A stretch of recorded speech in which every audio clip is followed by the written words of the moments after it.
Another year has come and gone, but has been an incredible year of film, and many new great stories have been told. This top 10 list has been carefully handpicked by myself and are my own personal favourite and best films of 2024. Please bear in mind that this list is of my own personal opinion and may differ in your own list for this year, so be sure to put a comment down below and tell me what your favourite films of this year have been. I always love to hear your thoughts and lists. Without further ado, here we go. The top 10 best films, in my opinion, of 2024. Number 10. Monkey Man. I'm starting this list off with a directorial debut from Dev Patel, and what a start to his directing career. Mainly known as the guy from Slumdog Millionaire, Skins, that kind of stuff, it's basically John Wick but in India. An underground fighter called Monkey Man, which got his name from wearing a monkey mask, throws his fights for money to help him get closer to the people responsible for the death of his mother and village. The story revolves around Indian mythology and has a protagonist with minimal dialogue going through a journey of tenacity and determination. The set pieces are fast, in-your-face moments and shows that this character isn't indestructible. They fall, they lose, and they build up to make themselves stronger and more powerful. It shows that even the best get knocked down. It has some great action, hand-to-hand combat, a great cast of lively characters, and a thoroughly enjoyable piece of cinema from this year. Number 9. Deadpool and Wolverine. This film is bonkers and I'm all for it. In a time when people are starting to get sick and tired of multiverse films and relying on fan service to get people in seats, Deadpool and Wolverine pretty much do the same. But Ryan Reynolds has already set the bar high, as it was the return of Hugh Jackman reprising his role as Wolverine, something he said he was done with when completing 2017's Logan. Coming back means a lot to all the people like myself who grew up watching Hugh play Wolverine. It takes me back to when I was 10 and watching the first X-Men film, and we saw him for the first time in the Fight Club and his adamantium claws. That's how I felt when I saw the original teaser for the film. Then the film did come out and it ended up being another multiverse film. I won't go into too much as there is cameos and fan service that work really well, and I don't want to ruin the viewing experience for anyone who still hasn't seen it yet. This is definitely the best out of the Deadpool franchise. Ryan has finally found the right consistency of humour, action, storytelling and heart, and it finally shows in this film, and that's why it's one of the best of the year.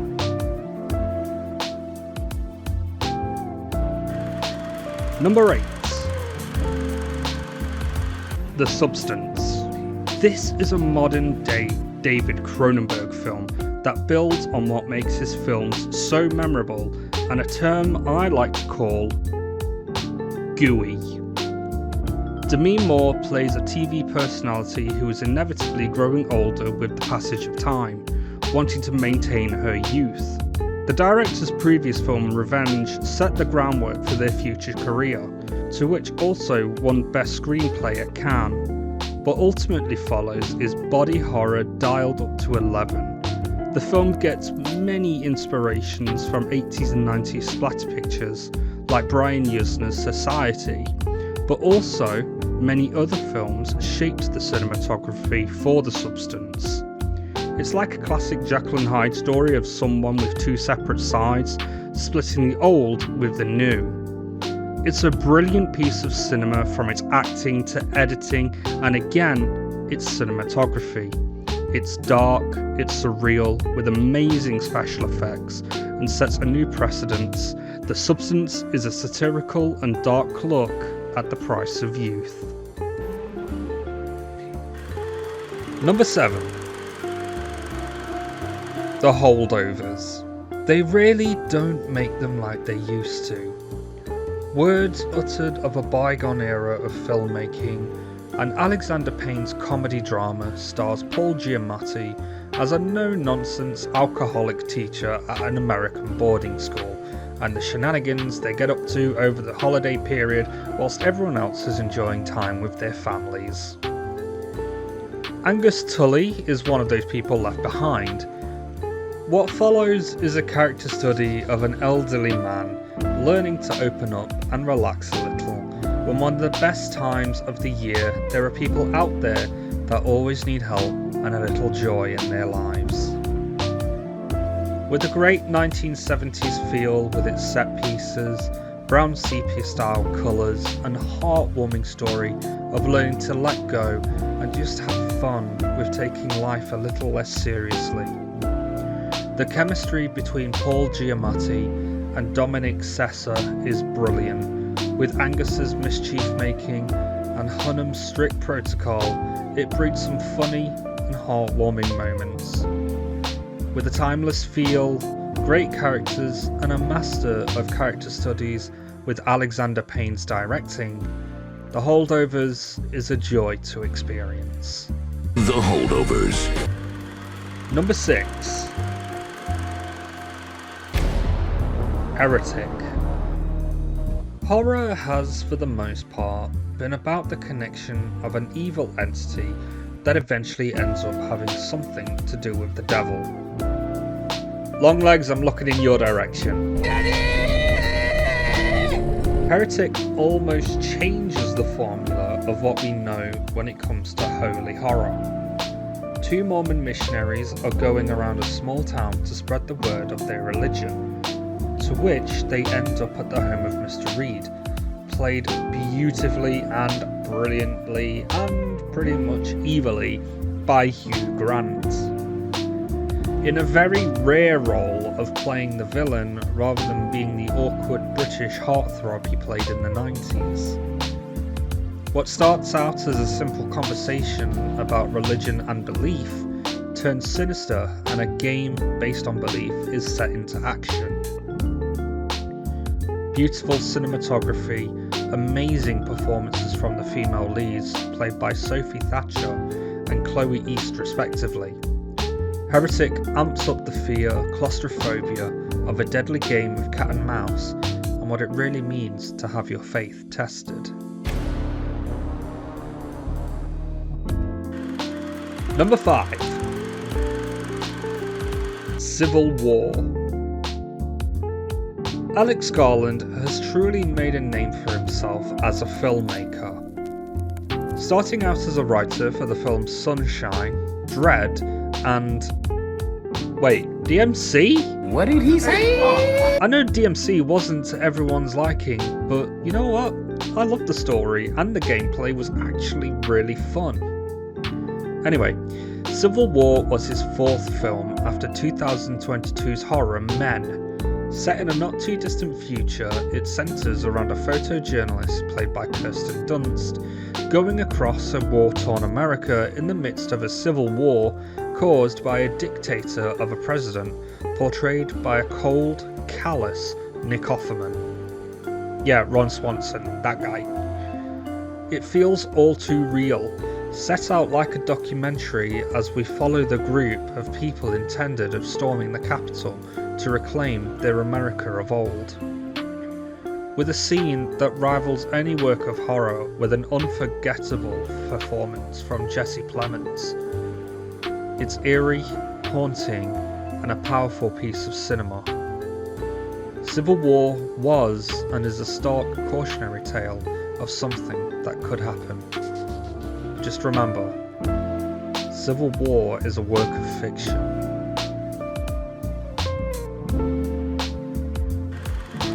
Number 4. The Fall Guy. I have never seen the TV series that this film is an adaptation of, but that is okay. The Fall Guy is a love letter to all the stunt people who sacrifice themselves for the sake of making a scene without putting the main actor in the hospital. Ryan Gosling plays Colt Seavers. Absolutely love that name. A professional stuntman who was called back to the job he left behind after a serious accident because his old flame Jodie, played by Emily Blunt, is directing her first motion picture. He's called back as the leading actor, played up to the 10s or 11s by Aaron Taylor Johnson, has gone missing and we need to find out what's happened to him. Directed by former stuntman turned filmmaker David Leitch, The Fall Guy has some amazing moments and incredible stunt work that really puts all the stunt people in Hollywood in the spotlight for once. I want to thank everyone for their hard work and sacrifices. The chemistry between Ryan and Emily Blunt is so good, you'd believe they were actually a couple. It's fast, funny, genuinely entertaining, and will definitely be enjoyed with each additional viewing.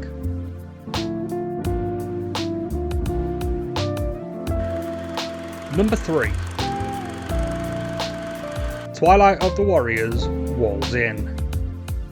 Based on the comic of the same name, Twilight of the Warriors takes place in 1980's Kowloon Walled City, which was a place that existed until 93 when it was torn down. The story is about a troubled fighter immigrant, Chan Lok Kwun, played by Raymond Lam, who flees inside the walled city controlled by Triad boss Cyclone, played again by Hong Kong cinema veteran Louis Koo, and seeks refuge to keep him safe. To which a gang war breaks out in the city, with legendary martial artist Sammo Hung starring. The action is fast, quick, incredible fight sequences, and a 2-hour roller coaster of action.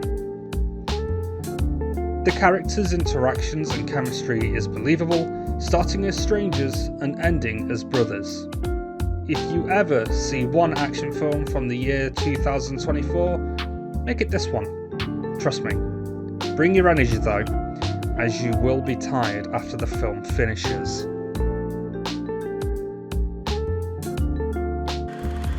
Number 2. Dune Part 2. The follow-up to Dune, Part 2 takes place immediately where the first part ended. Atreides has now been accepted by the Fremen, the inhabitants of Arrakis, as the Messiah. Dune needs to free them and lead them to paradise. The film builds on what the first one began and is a visual marvel from beginning to the end. There are a lot of characters in this film, just like in the first, but they are familiar and their goals and characteristics are easy to follow and understand. The new addition is Austin Butler's Freya Ruthu Harkonnen, who had to get text-to-speech for that, but it didn't work. Austin's performance is menacing, frightening, and so very, very believable, with also Florence Pugh and the mad lad himself, Christopher Walken, as the Emperor. With the film being almost 3 hours, it doesn't feel that way due to the fast pace of the story and is true Kino. I will say this, Hans Zimmer really outdid himself on the soundtrack, as its closing moments, paired with the score, made me cry, and I have no shame in that. It's a beautiful piece of cinema, and excited to see what comes next with Dune Messiah. Spoiler though, it gets nuts from this point on.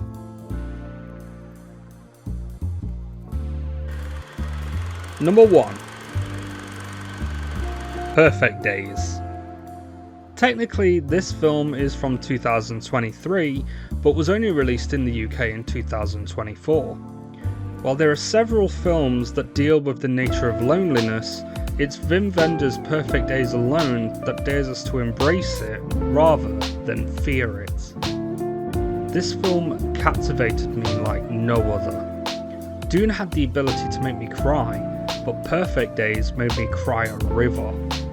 It's not so much as a film as it is a documentary, showcasing a slice of life for a Japanese toilet cleaner, played beautifully by Koji Yakusho, and directed by the legendary Wim Wenders, who gives us a small glimpse into the life of Koji's character, Hirayama, who takes solace in his job, watering his plants, going for food, connecting with a random person in a fleeting pass, or listening to some classic rock music on his cassette player. Watching the film is calm, easy, and just has such a good feel spirit, it's hard not to feel we are spending time with a friend for a few hours. Someone who doesn't have a huge task to save the world, or something happening that takes them out of their comfort zone. We live through their comfort zone, seeing what Hirayama likes to do when he isn't working. Its 2-hour runtime flies by, with an all too familiar soundtrack that takes you back to a certain point in your life, and you feel good when you leave the cinema. It's the perfect experience for a perfect film.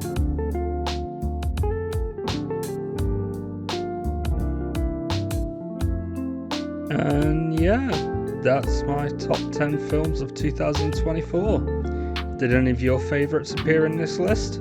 Let me know in the comments section below. And if you enjoyed this video, remember to leave a like and subscribe to the channel for more videos like this in the future. And have a happy and safe holidays, an incredible new year, and I'll see you all in 2025.